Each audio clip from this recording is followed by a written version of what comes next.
बंदगी सतनाम। बंदगी मेरे सतगुरु कबीर साहिब को बंदगी, बंदगी धनी धर्मदास साहिब को बंदगी, बंदगी गुरु नानक देव साहिब, गुरु अंगद देव साहिब, गुरु गरीबदास साहिब, रेवीदास साहिब, बचलू राम साहिब, दासदास साहिब, बन्नानाथ साहिब, सर्वे संतों को बंदगी, सकल हंस को बंदगी, साहिब बंदगी सतनाम। जैसे कि आज की हमारी सत्संग का जो विषय है वो बहुत ही प्यारा और बहुत ही इम्पोर्टेंट विषय है। वो ये है कि मैं कौन हूँ। क्योंकि मैंने प्रथम ही आपको बताया कि जब तक हम अपने आप को नहीं जानते तब तक हम उस परम सत्य, उस सच्चे सद्गुरु, उस सच्चे नाम, उस सतनाम, उस अनामी नाम को नहीं प्राप्त कर सकते, ना ही उसे अनुभव कर सकते हैं, ना ही उसे जान सकते हैं। तो सत्संग शुरू करने से पहले मैं आपसे निवेदन करता हूं कि सत्संग को पूरी सुनिएगा, जैसे आप सत्संग को सही से समझ सकें। और सत्संग अगर आपको समझ में आए तो सत्संग को ज़्यादा से ज़्यादा शेयर करें, जैसे सभी सत्य का लाभ ले सकें और सत्य को जान सकें। तो मैं आपको और बात बताता हूं कि मेरा एक और चैनल था जिसका नाम था धनी धर्मदास कबीर पंथ दास संजय। आप YouTube पे सर्च करोगे तो वो आपको मिलेगा। वो चैनल किसी कारण से बंद हो गया है, मुझे खुद समझ में नहीं आ रहा क्यों बंद हुआ है। तो अब मैंने ये दूसरा चैनल बनाया है जहाँ पे मैं साहिब की कृपा से यहाँ पे सत्संग करता हूँ और आपको जो मैंने अनुभव किया है वो साहिब की कृपा से आपको बताने की और समझाने की विधि देता हूँ कि आप कैसे उस सत्य को समझ सकते हैं और कैसे उसको अनुभव कर सकते हैं। तो हम अपनी सत्संग को शुरू करते हैं। तो सत्संग का पड़ाव था कि मैं कौन हूँ, हु एम आई, मैं कौन हूँ। देखिए, इस प्रश्न को समझना इतना सरल है नहीं है जितना आप लोग समझ रहे हो। हम लोग क्या समझते हैं कि भाई हम तो अपने आप को जानते हैं, मुझे पता है कि मैं कौन हूँ। आपका जो भी नाम होगा, आप विनोद हो, अक्षय हो, जय हो, संजय हो, जो भी आपका नाम होगा आप बोलोगे मेरा नाम ये है, मैं तो यही हूँ। तो मेरे भाई, ये नाम तो आपको जब मिला जब ये 52 अक्षर बने। आपने विचार किया कि जब ये 52 अक्षर भी नहीं थे तब भी आप थे, तब आपका क्या नाम था? तो ये आपका नाम हो गया। लेकिन आप कौन हो? सवाल ये है कि आप कौन हो।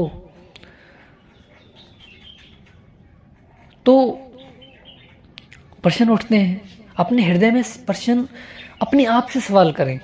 मैं सत्य कह रहा हूं, जब तक आप अपने आप से सवाल नहीं करेंगे तब तक इस सवाल को आप ना समझ सकते हो, ना ही इस भेद को कभी जान सकते हो, ना ही इस भेद को कभी अनुभव कर सकते हो। जब तक अपने हृदय में आपके प्रश्न नहीं आएगा तब तक मेरे सवालों के पीछे नहीं चलना। अपने हृदय से पूछें कि मैं कौन हूं। फिर जब आप अपने हृदय से पूछेंगे तो आपके हृदय से 3 चीजें निकलेंगी। एक निकलेगा आपका तन, जो जाहिरी है, जो सिरगुण रूपी है, जो हमें नजर आ रहा है। जो हम आईने के सामने जाते हैं, अपना प्रतिबिंब देखते हैं, अपना स्वरूप देखते हैं, जो शीशे में दिख रहा है, हम अपने आप को वो ही समझने लग जाते हैं और उसी को सिंगारने संवारने में लग जाते हैं और हम समझते हैं कि मैं ये ही हूँ। यानी कि अपने आप को हम शरीर समझने लग जाते हैं।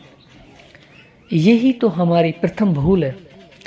और इसी शरीर के कारण ही हम इस संसार में इतनी स्ट्रगल करते हैं, इतना कुछ करते हैं सिर्फ इस शरीर के लिए ही। और अंत में हमें पता चलता है कि ये शरीर तो मैं था ही नहीं, जिसके लिए मैंने इतना कुछ किया वो तो मैं हूँ भी नहीं। इसको जब थोड़ी सी तकलीफ होती है तो हम डॉक्टर के पास जाते हैं, दवाई लेते हैं, डॉक्टर को दिखाते हैं, रिपोर्ट्स करवाते हैं और जैसे जैसे अपना अंत समय नजदीक आता है तो हमें पता चलता है कि मैं तो ये शरीर था ही नहीं। फिर जब हमें ये भेद मिलता है, ये समझते हैं, तब हमें बहुत दुख होता है, हमें रोना आता है कि हमारे से ये शरीर क्यों छूट रहा है। क्योंकि हम अपने आप को शरीर समझ रहे हैं, इसीलिए हमें ये भय हो रहा है। लेकिन सत्य ये है कि हम ये शरीर नहीं हैं। जैसे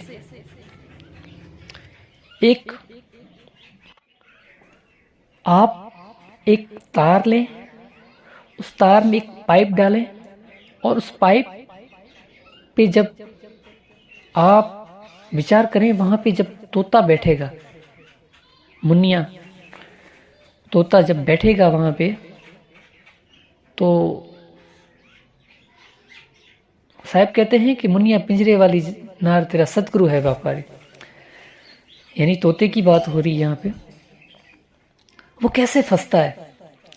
जब वो उस तार पे बैठता है तो वो पकड़ने वाला क्या करता है, उस पाइप को उल्टा कर लेता है। जैसे उल्टा होता है तो वो तोता भी उल्टा हो जाता है, लेकिन उसके पांव जकड़े हुए होते हैं उस पाइप को।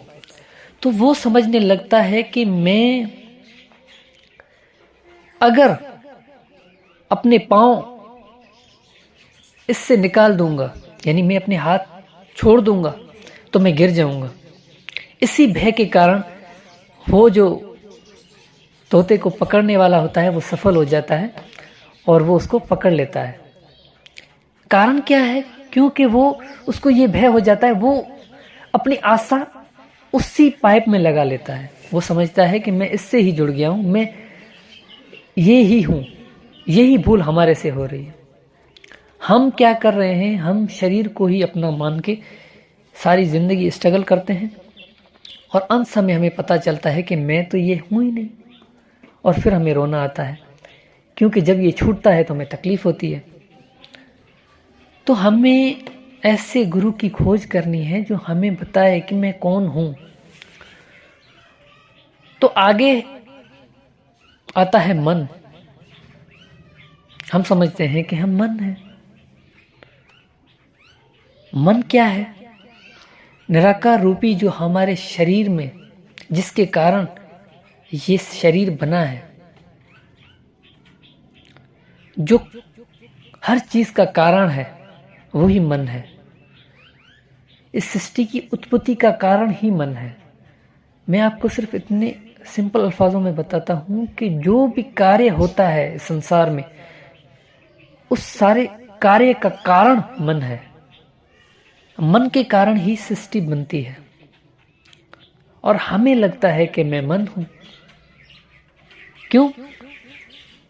आप पूछोगे किसी से कि भाई कैसे तुम मन हो, तो वो कहेगा कि भाई मेरा मन कर रहा है कि मैं आज दाल चावल खाऊंगा या दाल रोटी खाऊंगा। तो मैं गया, शहर गया, वहां से लेके आया और मैंने पकाई और मैंने वो खा ली। अब मैं क्या समझ रहा हूं कि मैं मन हूं। देखो मैं मन हूं, मेरे मन ने कहा कि ये कर, ये किया, मैंने सारा कुछ किया, ये चीजें हो गई, ये मैं अब खा रहा हूं, उसका आनंद ले रहा हूं। और इसी भूल के कारण मैं अपने आप को मन समझ रहा हूं। लेकिन सत्य ये है कि मैं मन भी नहीं हूं, मैं कारण नहीं हूं। तो मैं क्या हूं? सवाल ये उठना चाहिए। तो मैं मन भी नहीं हूं, तो मैं क्या हूं? तो तीसरी जो चीज बनती है, बचती है, वो हमारी आत्मा होती है। आत्मा क्या है? ये हमारे हृदय में सवाल उठना चाहिए कि आत्मा क्या है। तो आत्मा जो है, मैं आपको सिर्फ इतना बताना चाहता हूं कि आत्मा के कारण ही मन बना है। मन अपने से कुछ भी नहीं कर सकता जब तक आत्मा न चाहे। आत्मा चेतनता है, आत्मा ही जागृति है, आत्मा ही सुरती है। हमें सिर्फ ये भूल है कि मैं मन हूं, मैं तन हूं। बस हम ये नहीं कहते कि मैं आत्मा हूं, लेकिन आत्मा एक शब्द नहीं है बस मैंने बोल दिया और आपने सुन लिया कि भाई मैं आत्मा हूं, तब से आज के बाद मैं यही बोलूं कि बस मैं आत्मा हूं। आत्मा अकर्मी होती है, वो कोई भी कर्म नहीं करती। मन कर्म करता है, मन में और आत्मा में यही अंतर है। आत्मा खुद से कोई भी कर्म नहीं करती, इसीलिए आत्मा पर कोई भी कर्म नहीं लगता। लेकिन आत्मा मन से मिली हुई है और इसी भूल में वो अपने आप को मन ही समझ रही है और उसी के आज्ञा पे चल रही है। जैसे कि मैं कोई चीज बनाऊं, जैसे कि 5 तत्व का शरीर बना, और शरीर बनने के बाद मैंने जिस चीज को बनाया है, यानी मैंने शरीर की उत्पत्ति की है और मैं अपने आप को ही शरीर मान रहा हूं। जैसे आत्मा ने मन की उत्पत्ति की, आत्मा से मन की उत्पत्ति हुई और मन से ये 5 तत्व बने, 3 गुण, मन, माया। ये सारा खेल कैसे बना? कारण तो मन है, लेकिन मन अपने से कुछ भी नहीं करता। कोई तो शक्ति है ना जो उसको शक्ति दे रही है, उसी के कारण ये उत्पत्ति हो रही है। तो वो क्या है? इस भेद को समझना है कि मन को शक्ति देने वाली कौन है, मन को ऊर्जा देने वाली कौन है। और जब मन को ऊर्जा देने वाली अपनी ट्रैक, अपना रास्ता, अपनी विधि को बदलेगी, तो वो अपने सत्य को जान लेगी और उस परम सत्य को प्राप्त कर लेगी। इसीलिए तो सतगुरु कबीर साहब ने कहा कि उल्ट समाना आप में, परघट जोत अनंत, साहिब सेवक एक संग खेले सदा बसंत। उल्ट समाना आप में, मैंने उल्टा जाना है। मैंने जो तकलीफ कर ली है, मैंने मन, माया, 3 गुण, इस सारी चीजों को बना लिया और मैं अपने आप को यही समझ रहा हूं। तो मुझे इस भूल से निकलना है और मुझे उस परम सत्य को प्राप्त करना है। उसको मैं कैसे प्राप्त कर सकता हूं? उल्ट समाना आप में, उल्टा होना है, इस सारे खेल को समेटना है या इस सारे खेल को छोड़ना है, त्यागना है। त्याग के मुझे अपने आप को जानना है और अपने आप को जानने के बाद मुझे उस परम सत्य की खोज करनी है। तो यही विधि है। तो आपको समझ में आ गया होगा कि मैं क्या कहना चाह रहा हूं। इसी बात को समझाने के लिए गुरु नानक देव साहब ने भी कहा। गुरु नानक देव साहब कहते हैं कि आत्ममयी राम, राममयी आत्म, चीनस गुरु बेचारी। कि जिसको गुरु मिला उसने जान लिया, उसने चीन लिया कि आत्मा के अंदर ही परमात्मा है और परमात्मा के अंदर ही आत्मा है। बहुत से लोग बोलते हैं कि वो परमात्मा हमारे शरीर में है। ये उनकी भूल है। मैं उनसे सिर्फ ये कहना चाहता हूं कि जब ये शरीर ढहेगा, जब आप शरीर को त्यागोगे, तब तो आपका परमात्मा भी मर जाएगा, क्योंकि आप तो परमात्मा को अपने शरीर के अंदर बोल रहे हो। अगर आप मन के अंदर बोलोगे कि परमात्मा मन में है, तो मन भी आपके अंदर है, वो भी ढह जाएगा उसके साथ साथ। तो बोला ये जाता है कि जो परमात्मा है वो आत्मा में है। आत्म ही राम, आत्मा के अंदर राम है, आत्मा में राम है। राम में ही आत्म, उसी राम में आत्मा है। वो दोनों एक दूसरे से अलग है ही नहीं, दोनों एक साथ ही हैं। लेकिन भूल है, आत्मा ये भूल चुकी है कि मैं कौन हूं, मैं कहां से आई हूं, मुझे कहां जाना है। उसने ये सारा खेल तो बना लिया और बना के अब वो खुद को भूल गई। अब उसे ऐसे गुरु की खोज करनी चाहिए, ऐसे गुरु की शरण में जाना चाहिए जिसने उस सत्य को जाना हो, सत्य को अनुभव किया हो। तो वो हमें भी उस सत्य का अनुभव करवा सकता है। तो जब तक हम उस सत्य को नहीं जानते, जब तक हम अपने आप को नहीं जानते, तब तक हम उस परम सत्य को नहीं प्राप्त कर सकते। और यही भूल तो गुरु गोरखनाथ जी से भी हो रही थी। तब उन्होंने उनको सदगुरु कबीर साहब ने, मेरे बंदी छोड़ ने उनको ज्ञान दिया और उनको समझाया कि गोरख, आज तुम अपने परमात्मा को इसी शरीर में समझ रहे हो कि वो इस शरीर में है। जब ये शरीर छूटेगा तब तो तुम्हारा परमात्मा भी नहीं रहेगा, वो भी इसके साथ ढह जाएगा। तब गोरखनाथ जी को ये बात समझ में आई और उन्होंने समझा। आज के लोग गुस्सा कर लेते हैं, ये हमें समझा रहा है, इसे खुद कुछ भी पता नहीं। यही तो बात मैं आपको समझाने की कोशिश कर रहा हूं कि मेरे जो बातें हैं उस बातों पे आपको विचार करना है। गलत और सही का निर्णय आपका हृदय करेगा, क्योंकि जो आपकी आत्मा है वो जानती है कि जो ये बात बताई जा रही है ये सत्य है या असत्य है। तो कहने का भाव यही है कि तब गुरु गोरखनाथ जी को ये बात समझ में आई और गुरु गोरखनाथ जी ने साहिब से पूछा कि साहिब क्या, कैसे, मुझे थोड़ा समझाएं। तो साहिब ने गोरखनाथ जी को कहा कि इंगला बिन से पिंगला बिन से सुषुम्ना नाड़ी, कहे कबीर सुनो जथी गोरख तुम कहाँ लगाओगे ताड़ी। कि गोरख, जिसमें तुम परमात्मा को ढूंढ रहे हो, इंगला पिंगला और सुषुम्ना, ये जो नाड़ियां हैं इनमें ही तुम ध्यान लगा रहे हो और प्राण के आधार से परमात्मा की अनुभूति करना चाहते हो और इसी में ही परमात्मा को समझ रहे हो कि शून्य में ही परमात्मा है, त्रिकुटी में ही परमात्मा है और अपने शरीर में ही तुम परमात्मा को समझ रहे हो। तब गोरखनाथ, जब ये शरीर ढहेगा तब तुम कहाँ लगाओगे ताड़ी, कहाँ ध्यान लगाओगे फिर? आज तो तुमने शरीर का सहारा ले लिया। तब गोरखनाथ जी साहिब के शरणों में आए और उन्होंने कहा कि साहिब आप मुझे विधि दें, आप मुझे ज्ञान दें। तब साहिब ने बोला कि सुबद विहंगम चाल हमारी, कह कबीर सतगुरु दे तारी, इंड पिंड के पार सो देश हमारा है। वाह, देखिए साहिब ने कितना खूब और क्या प्यारा समझाया है। सुबद विहंगम चाल हमारी, कि जो मेरी चाल है वो सुबद की चाल है, वो विहंगम चाल है।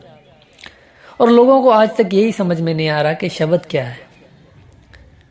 वो 52 अक्षरी शब्द को ही शब्द समझ रहे हैं। वो समझ रहे हैं कि जो हमें गुरु नाम दे रहे हैं, जो मंत्र दे रहे हैं, ये मंत्र ही वो निज नाम है, यही सार नाम है, यही सतनाम है। यही तो हमारी परम भूल है। हम ओहंग सोहंग को ही परमात्मा समझ के बैठे हैं, हम ओहंग सोहंग के शब्द समझ के बैठे हैं, हम सोहंग सत्य कबीर को ही शब्द समझ के बैठे हैं, हम सत सुकृत को ही शब्द समझ के बैठे हैं, हम कबीर को ही शब्द समझ के बैठे हैं। हम क्यों नहीं निकलते इस भूल से? अगर यही शब्द होते तो साहिब संतोष बोध में क्यों कहते, मुख से कहे कबीर कबीर तो ना कटे काल की पीड़, नाम हमारा सब जुग लेता, भेद हमारा कोई न कहता, मेरा भेद पावेगा सोई जाका सदगुरु पूरा होए। मेरा भेद वो ही प्राप्त कर सकता है जिसका सदगुरु पूर्ण सदगुरु होगा, जिसने खुद उस सत्य को अनुभव किया होगा, जिसने खुद उस निज शब्द को अनुभव किया होगा, वो अपने शिष्य को भी उस निज शब्द का अनुभव करवाएगा। तभी गोरखनाथ जी को ये बात समझ में आई और साहब ने कहा इंड पिंड के पार सो देश हमारा है। ना हमारे अंदर है ना हमारे बाहर है। अगर कोई बोल देते हैं ना कि भाई वो परमात्मा, तो फिर परमात्मा कहाँ है? सवाल ये उठता है, सवाल ये उठता है तो फिर परमात्मा कहाँ है? ना अंदर है ना बाहर है, तो है कहाँ? तो फिर साहिब समझाते हैं। साहिब कहते हैं कि गुप्त प्रगट बाहर भीतर सकल ठोर में सूझे, कह कबीर सुनो भाई साधु संत होए सो बूझे। जो संत होगा वो ही इस पहेली को बूझ सकता है। ये पहेली है, गुप्त प्रगट, गुप्त भी है और प्रगट भी है, बाहर भी है वो भीतर भी है। गुप्त प्रगट बाहर भीतर सकल ठोर में सूझे। कहे कबीर सुनो भाई साधु, संत होए सो बूझे। जो संत होगा वो ही इस पहेली को बूझ सकता है, वो ही उस पहेली को प्राप्त कर सकता है। तो इस सार को समझाने वाला, इस सार को समझने वाला, इस सार को सिर्फ और सिर्फ वो ही समझ सकता है जिसने उस सत्य को अनुभव किया हो, जिसने उस सत्य को जाना हो। और जिसने खुद अनुभव नहीं किया वो क्या हमें उस की विधि देगा, क्या वो हमें उसका भेद देगा। तो हमें अपने आप को जानना है, और अपने आप को जब हम जानेंगे तब ही हम उस परम सत्य, उस सच्चे सद्गुरु, उस परमात्मा को प्राप्त कर सकते हैं। तो आज के लिए बस इतना ही। अगली सत्संग बहुत ही जल्द की जाएगी। साहेब बंदगी सतना।